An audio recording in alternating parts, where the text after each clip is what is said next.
Assalamualaikum warahmatullahi wabarakatuh. Di sini kami dari kelompok 10 akan mempresentasikan materi tentang keamanan informasi dan resikonya. Sebelumnya izinkan kami memperkenalkan diri terlebih dahulu. Dimulai dari saya sendiri, perkenalkan nama saya Dewi Aziatun Naila dengan nomor NPM akhir 022.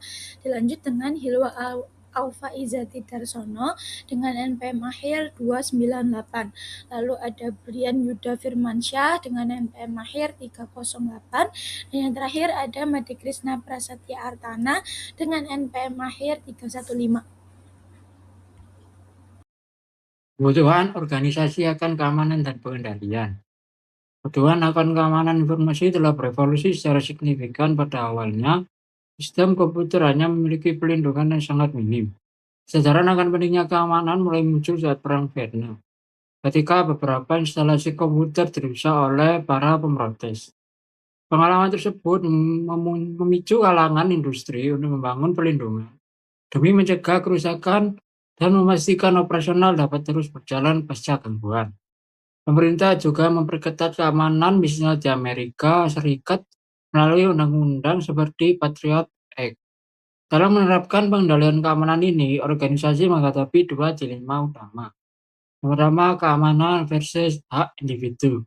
Tantangannya adalah bagaimana menerapkan keamanan yang ketat tanpa melanggar hak-hak privasi individu yang dijamin oleh konstitusi.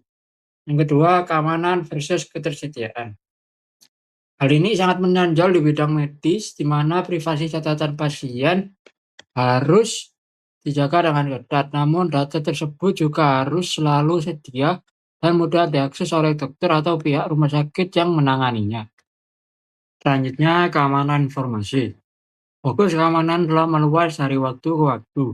Dulu istilah keamanan sistem digunakan karena fokusnya hanya pada perlindungan peranti keras dan data komputer saja. Saat ini istilah keamanan informasi digunakan karena cakupannya jauh lebih luas, mencakup peranti lunak, fasilitas komputer, personel, hingga media non-komputer seperti dokumen, kertas, mesin fotokopi, dan mesin fax. Keamanan informasi dirancang untuk mencapai 3 tujuan utama. Yang pertama, kerahasiaan atau confidentiality, melindungi data dari pengungkapan kepada orang yang tidak memiliki wewenang. Hal ini sangat krusial untuk sistem informasi eksekutif, data sumber daya manusia, pengajian, dan utang piutang. Yang kedua, ketersediaan atau availability. Memastikan infrastruktur informasi perusahaan selalu dapat menyediakan data bagi pihak-pihak yang memiliki wewenang untuk menggunakannya. Yang terakhir, integritas atau integrity. Memastikan semua sistem informasi memberikan representasi yang akurat mengenai sistem fisik yang diwakilinya. Selanjutnya, manajemen keamanan informasi. Pandangan mengenai tanggung jawab manajemen terhadap keamanan juga telah meluas. Manajemen tidak hanya dituntut untuk mengamankan sumber daya, tetapi juga memastikan perusahaan tetap berfungsi jika terjadi bencana. Aktivitas pengamanan harian disebut sebagai manajemen keamanan informasi atau ISM. Sedangkan persiapan operasional pasca bencana disebut manajemen keberlangsungan bisnis atau PCM. Dari sisi kepemimpinan, meskipun Chief Information Officer atau CEO bertanggung jawab secara umum, perusahaan kini mulai menunjuk posisi khusus. Yang pertama, CISO, Corporate Information System Security Officer. Biasanya berada di dalam unit TI dan bertanggung jawab atas keamanan sistem informasi perusahaan. Yang kedua, CIAO atau Corporate Information Assurance Officer. Tren yang lebih baru untuk tingkat keamanan yang lebih tinggi. CIAO mengelola unit penjagaan informasi yang terpisah, melapor langsung kepada CEO, dan diwajibkan memiliki sertifikasi keamanan serta pengalaman minimal 10 tahun. Terdapat dua strategi utama untuk merumuskan kebijakan keamanan informasi. Yang pertama, manajemen risiko. Mengidentifikasi keamanan, ancaman, mendefinisikan risiko, menentukan kebijakan, dan mengimplementasikan pengendalian untuk mengatasi risiko spesifik yang dihadapi perusahaan. Yang kedua, kepatuhan terhadap tolak ukur atau benchmark compliance.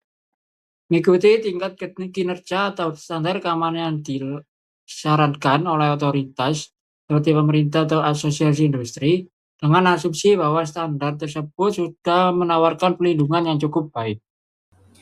Memasuki materi selanjutnya yaitu ancaman.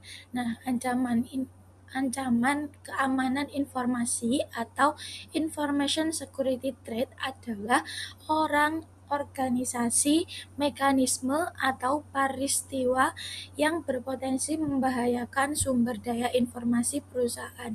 Nah, ancaman dapat diklasifikasikan menjadi dua. Yang pertama yaitu internal versus eksternal, di mana ancaman internal berasal dari orang-orang di dalam perusahaan seperti karyawan tetap, pekerja lepas, kontraktor, hingga mitra bisnis. Nah, data menunjukkan bahwa perkiraan 81% kejahatan komputer dilakukan oleh pihak internal. Nah, ancaman jenis ini itu lebih berbahaya dibandingkan ancaman eksternal. Mengapa? Karena uh, mereka sudah mengenal dan memahami sistem perusahaan dengan baik. Lalu yang kedua yaitu tidak sengaja versus sengaja. Nah, ini juga tidak semua ancaman dilakukan dengan sengaja untuk merusak. Nah, namun ada beberapa antaranya terjadi secara tidak sengaja, misalnya karena kelalaian atau kecelakaan. Nah, oleh karena itu, sistem keamanan informasi ini harus dirancang untuk mengurangi kemungkinan kerusakan, baik yang disengaja maupun tidak disengaja. Selanjutnya memasuki materi jenis ancaman atau malware. Nah, malware ini adalah program atau kode yang merancang sistem dan melakukan fungsi yang tidak diinginkan. Terdapat 5 jenis malware. Yang pertama yaitu virus. Nah, virus ini adalah program yang dapat menggandakan dirinya sendiri tanpa sepengetahuan pengguna.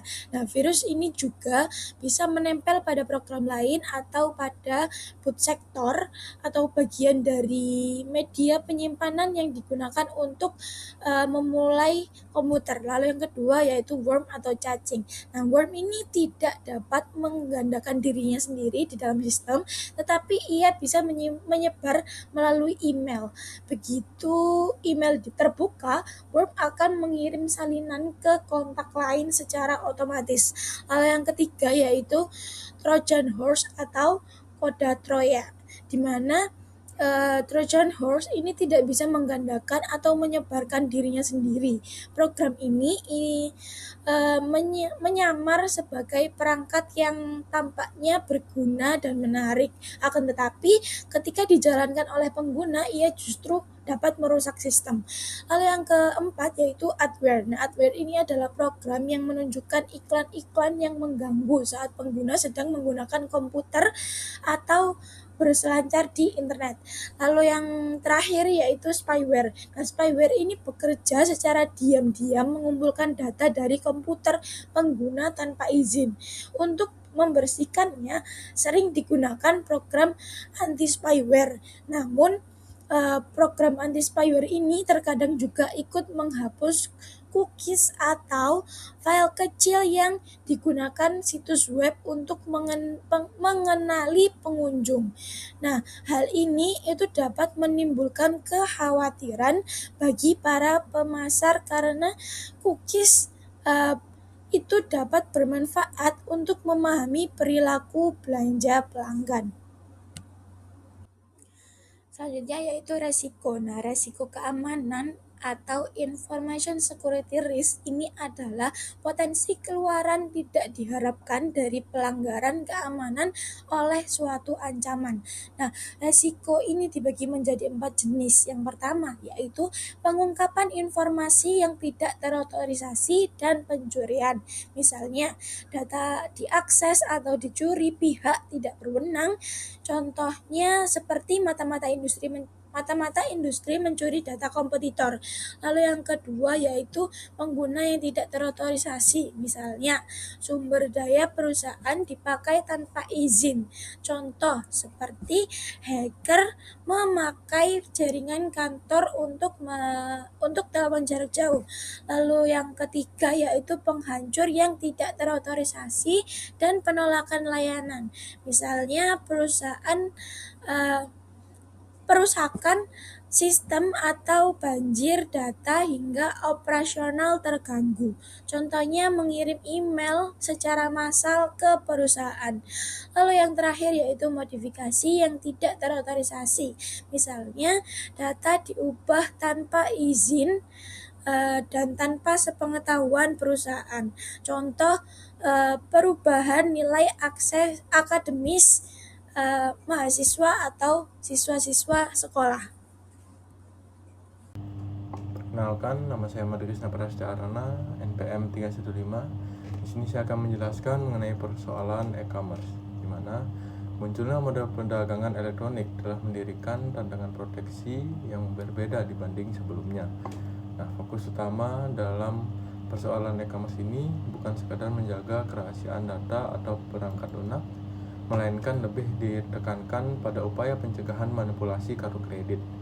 Nah, berdasarkan dari data riset yang dirilis oleh Gartner Group, tingkat kerawanan transaksi menggunakan kartu kredit pada sektor retail daring mencatat 12 kali lipat tinggi jika dikomparasikan dengan transaksi tatap muka secara konvensional.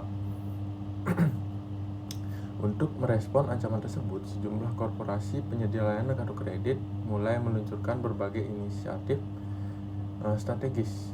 Langkah ini diwujudkan melalui pengembangan sistem keamanan khusus yang dirancang untuk memperketat proteksi transaksi di platform belanja digital. Upaya sistematis tersebut bertujuan untuk meminimalisir celah kecurangan yang kerap mengincar para pelaku bisnis maupun konsumen di ekosistem pasar digital. Baik, pembahasan selanjutnya yaitu praktik keamanan yang diwajibkan oleh Visa. Sebagai langkah preventif dalam menjaga integritas transaksi, Visa telah merilis 10 protokol perlindungan yang menjadi standar wajib bagi seluruh mitra dagangnya, di mana kepatuhan terhadap aturan ini bersifat mutlak karena setiap pelanggaran atau abaian terhadap instruksi tersebut akan memicu konsekuensi serius bagi pihak retail, yang mencakup pengenaan denda finansial, pencabutan hak partisipasi dalam ekosistem layanan Visa, hingga penutupan akses operasional untuk proses penjualan penggunaan jaringan kartu mereka. Di mana retail ini harus, yang pertama, memasang dan memelihara firewall, yang kedua, memperbarui keamanan, yang ketiga, melakukan enskripsi pada data yang disimpan, yang keempat yaitu melakukan enskripsi pada data yang dikirimkan, yang kelima yaitu menggunakan dan memperbarui penanti lunak antivirus, yang keenam, membatasi akses data kepada orang-orang yang ingin tahu. Yang ketujuh yaitu memberikan ID unik kepada setiap orang yang memiliki kemudahan mengakses data. Yang kedelapan yaitu memantau akses data dengan ID unik. Yang kesembilan, tidak menggunakan kata sandi defasit yang disediakan oleh vendor. Yang kesepuluh, yang terakhir yaitu secara teratur menguji sistem keamanan. Nah, inisiatif perlindungan data ini semakin diperketat lewat kehadiran Cardholder Information Security Program atau CISP, sebuah skema keamanan informasi bagi pemilik kartu yang dirancang khusus untuk memproteksi kerahasiaan identitas nasabah di tingkat retail. Nah, melalui CISP ini, para pedagang dibatasi secara ketat mengelola informasi sensitif, terutama mengenai jenis data yang diperbolehkan untuk tetap tersimpan setelah otorisasi transaksi oleh pihak Visa berhasil dilakukan. Selanjutnya yaitu manajemen risiko. Sebagaimana telah diuraikan sebelumnya, tata kelola risiko menempati proses sentral sebagai salah satu dari dua pendekatan utama dalam mewujudkan sistem keamanan informasi yang tangguh. Strategi penanganan risiko ini diimplementasikan melalui upaya mitigasi secara menyeluruh, baik dengan cara membatasi ruang lingkup ancaman, menghapus sumber bahaya sepenuhnya, maupun menekan konsekuensi negatif yang mungkin timbul. Adapun proses formal yang dalam memetakan dan menentukan parameter risiko tersebut secara sistematis yang dilakukan melalui rangkaian 4 tahap prosedur yang terintegrasi. Yang pertama, yaitu identifikasi aset-aset bisnis yang harus dilindungi dari risiko. Yang kedua yaitu menyadari risikonya apa. Yang ketiga itu menentukan tingkat dampak pada perusahaan jika risiko benar-benar terjadi. Dan yang terakhir yaitu yang keempat, menganalisis kelemahan perusahaan tersebut.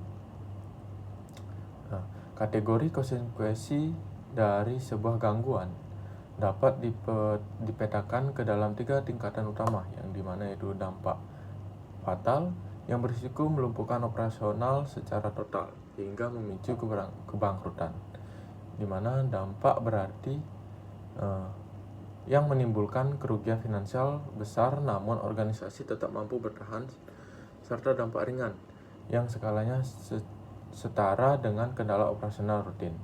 Nah, pada situasi di mana risiko berada pada level fatal atau berarti, organisasi diwajibkan untuk menindaklanjuti dengan melakukan audit kerentanan secara mendalam. Pembahasan selanjutnya yaitu mengenai kebijakan keamanan informasi.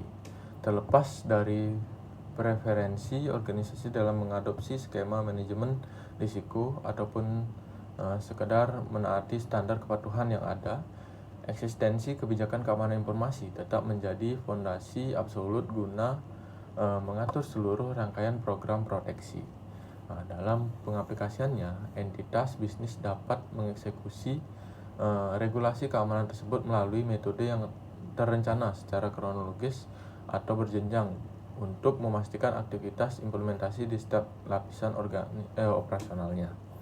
Yang dimana tahap pertama dimulai dengan inisiasi proyek yang melibatkan pembentukan tim khusus untuk merancang kerangka kebijakan keamanan informasi, di mana dalam situasi di mana komite pengawasan sistem informasi manajemen yang sudah ada tidak memiliki kapasitas untuk mengawal inisiatif ini, maka organisasi dapat membentuk dewan pengawasan independen sebagai alternatifnya. Tahap kedua melibatkan tahapan formulasi kebijakan, di mana kelompok kerja yang menangani proyek ini melakukan diskusi mendalam serta koordinasi dengan seluruh pemangku kepentingan maupun pihak-pihak yang berdampak. Tahap ketiga yaitu menitik beratkan pada dialog dan validasi. Tim pelaksana proyek melakukan koordinasi intensif dengan jajaran pimpinan untuk mempresentasikan seluruh progres dan temuan yang telah dicapai. Tahap keempat yaitu berfokus pada upaya sosialisasi dan internalisasi, di mana rangkaian program pembekalan mengenai kebijakan keamanan diselenggarakan di seluruh divisi perusahaan. Kegiatan edukasi ini dapat melibatkan berbagai elemen, mulai dari anggota internal tim proyek, pakar dari Departemen Teknologi Informasi dan Sumber Daya Manusia, hingga tenaga ahli dari pihak eksternal. Dan yang kelima yaitu mencakup tahapan diseminasi regulasi, di mana seluruh poin kebijakan keamanan didistribusikan secara merata di setiap divisi organisasi yang menjadi subjek penerapan aturan tersebut. Dalam skenario yang paling efektif, para pemimpin di masing-masing unit menyelenggarakan sesi diskusi langsung dengan staf mereka untuk menjamin bahwa setiap individu benar-benar menguasai esensi kebijakan serta memiliki dedikasi penuh untuk memenuhi seluruh protokol yang telah ditetapkan. Perkenalkan, nama saya Hilwa Alfa Izati Darsono dengan NPM 298. Nah, di sini saya akan menjelaskan studi kasus mengenai PT Digital Nusantara.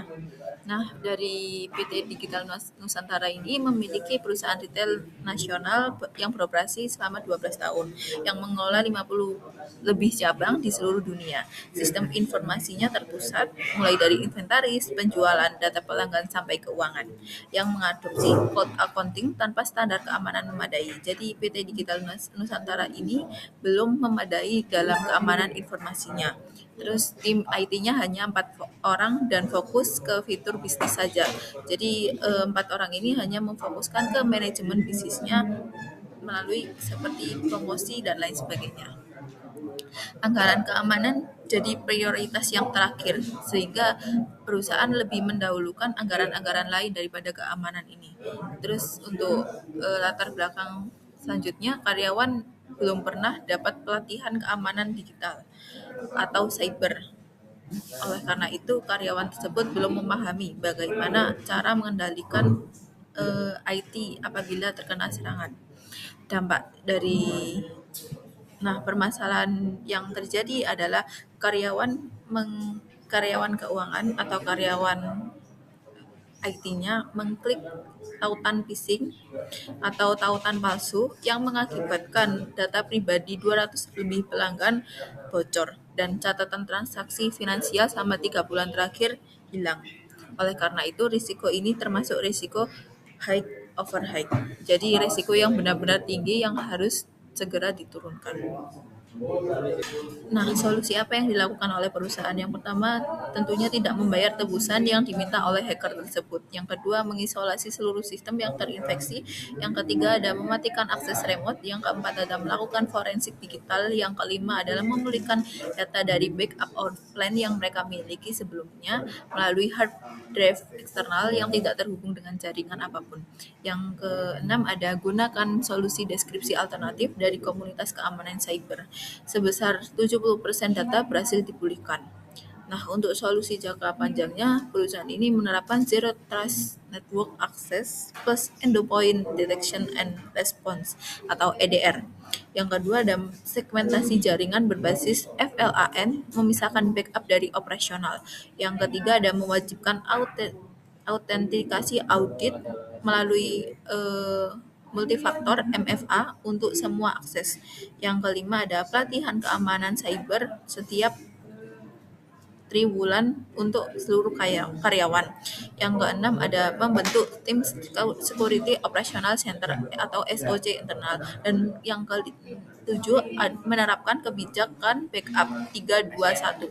Artinya 3 salinan.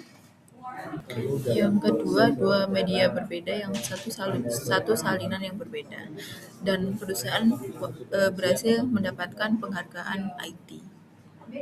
Di sini saya akan menjawab pertanyaan Putri. Apakah konfigurasi firewall sudah mempertimbangkan keseimbangan antara keamanan dan kinerja sistem, atau justru terlalu ketat hingga mengganggu operasional bisnis? Konfigurasi firewall yang baik harus mempertimbangkan keduanya secara bersamaan, bukan hanya memilih salah satu. Kenapa? Karena firewall yang terlalu ketat bisa memblokir traffic legitim dan memperlambat operasional, sementara yang terlalu longgar membuka celah serangan seperti serangan hacker.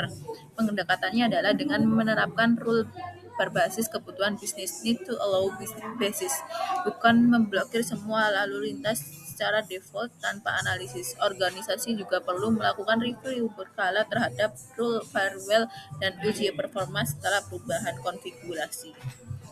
Nah, selanjutnya saya akan menjawab pertanyaan Verina. Apakah penerapan SIA Triad saja sudah cukup untuk menjamin keamanan informasi di era sekarang? Tidak sepenuhnya cukup.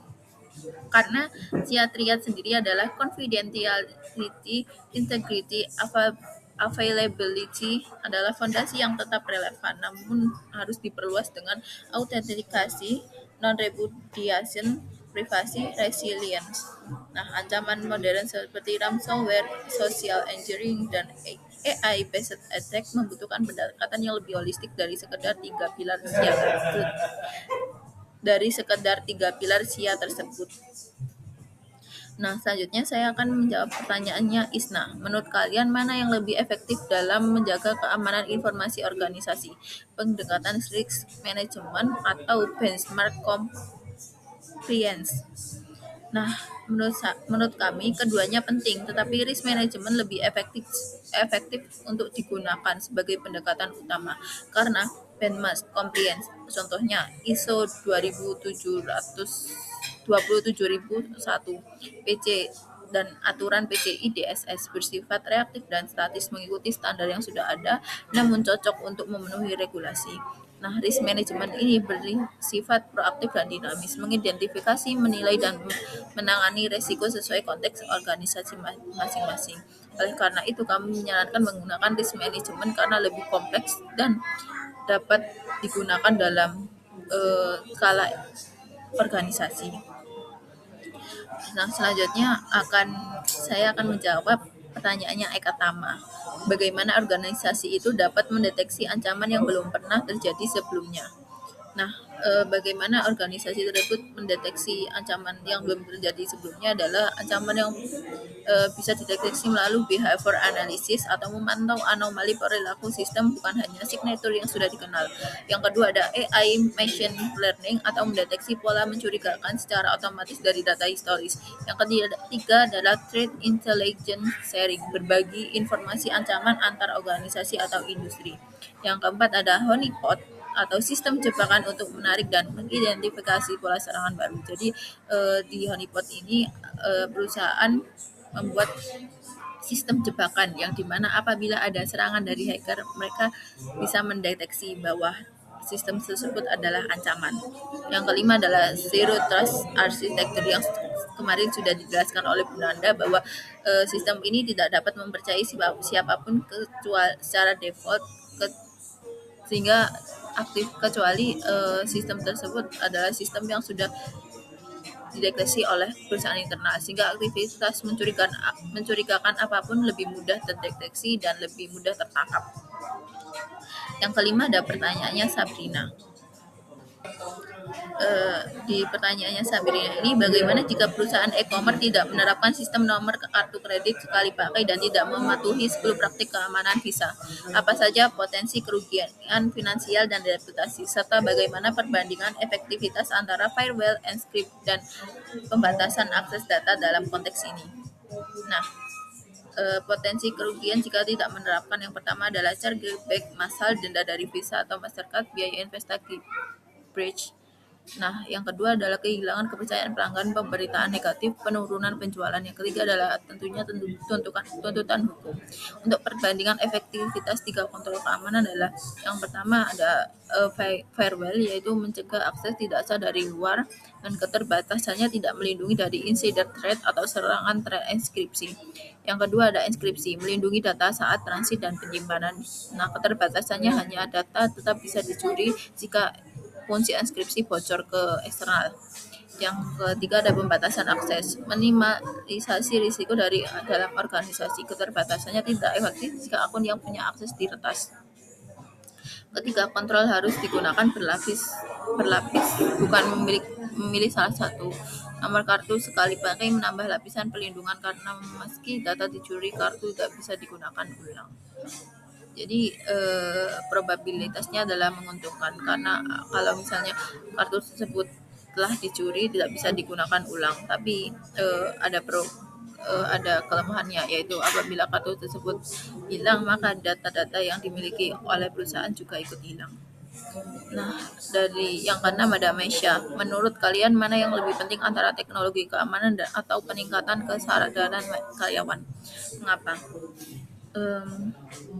Sebenarnya dua-duanya penting, karena kalau misalnya teknologi saja yang kita kembangkan dan karyawannya tidak tahu apa-apa,